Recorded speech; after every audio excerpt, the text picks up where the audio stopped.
Hey guys, Voltron here. So again, I promised that I'll be posting more than like once a week, and then I'm actually going to be posting, 3 to 4 videos per week. Don't hold me to that, maybe 3. Alright, so anyway, I'm going to go and get into this because I just want to make this video quick but good. So as you see, I'm wearing my Kikli jersey, which tells you it's football time. So I'm going to be talking about, is Tom Brady the GOAT or the LOAT?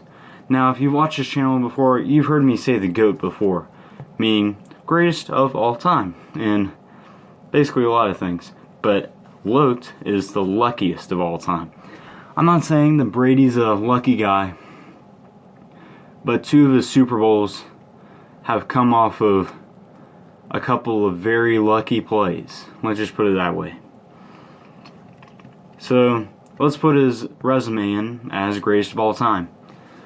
He was the 199th pick in the draft, which is, if you don't know, there's only 256 picks in the draft. If you're picked that late, you're normally not even going to be in the NFL that long. At most, a backup instead of being definitely one of the greatest quarterbacks of all time, maybe the greatest. He's one of the most clutch QBs of all time.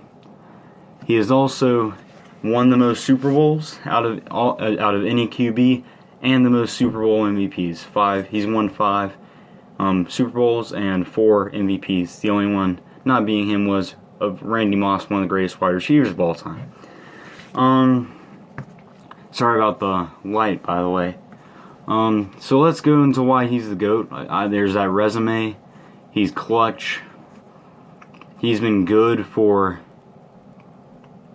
about 15 years now. Yeah, 15, 16. He's been with New England Patriots, and if you look at majority of his years, he's with subpar talent. I mean, you might say now oh, Julian Edelman, he's a top receiver. He's not a top receiver, guys. You gotta know this by now. He is obviously a mediocre. I mean, he's a good receiver, but he's not a superstar. I mean, he's 5'10 alone. He doesn't have any specific, great amount of speed or anything. But if you have Brady throwing it to you, anyone's considered good. So, that's great and all. But, man, I'm actually going to make this video super short. Sorry, Blake. Not much about the GOAT. By the way, Tom Brady came back with I'm going to add to his resume. One of those Super Bowl wins, the most recent one being this year, was the largest comeback in Super Bowl history, one of the largest comebacks in a game in history, and I think it's the largest comeback in playoff history alone. I think it's number 3 or 4 in a game. No, number 2 in playoffs. Buffalo Bills, Frank Reich. 1992, I believe. Yeah.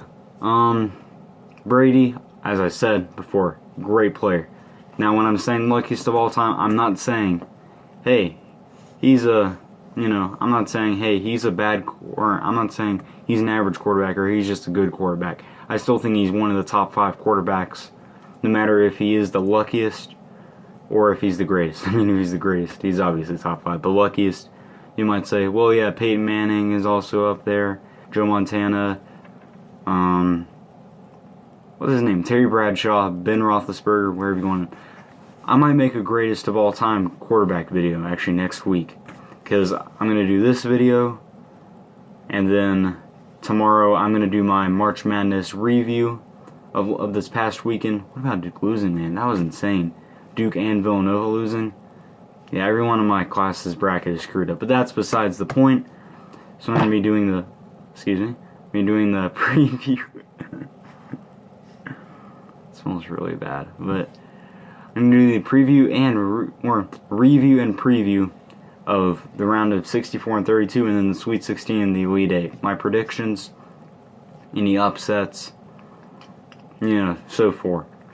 Depending on how long it takes, I might actually just make 2 separate videos.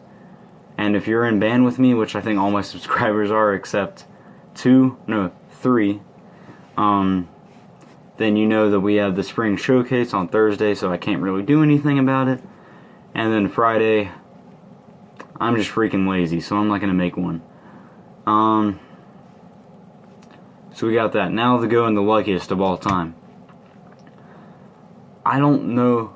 Okay, so I'm trying to think back to one of Brady's first.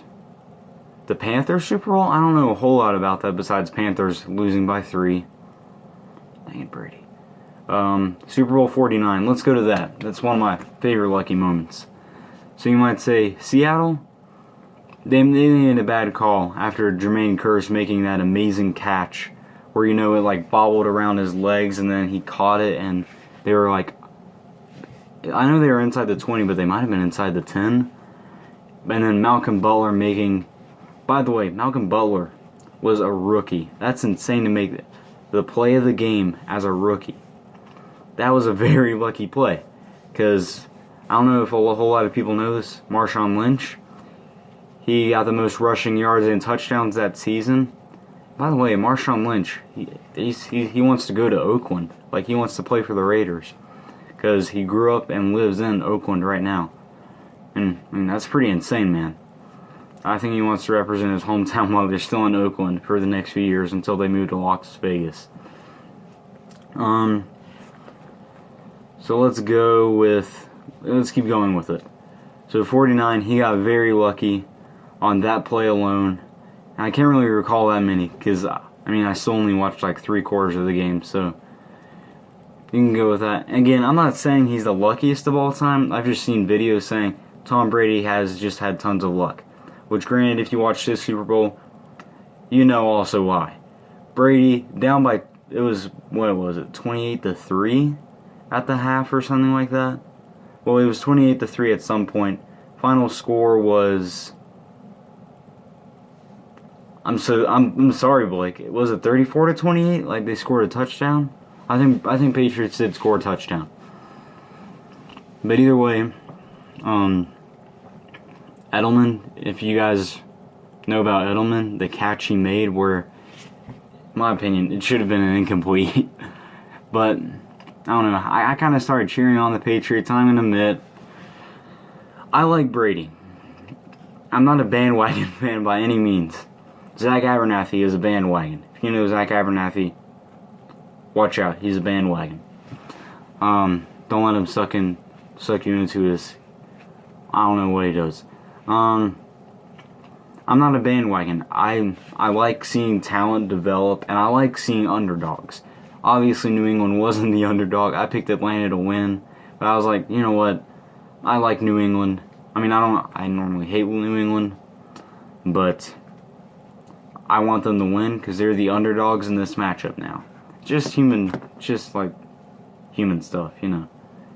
But there is that, and of course, Atlanta's offense just freezing it. They just did nothing but run the ball. They averaged like 2-point-something yards per carry in the second half, which is terrible.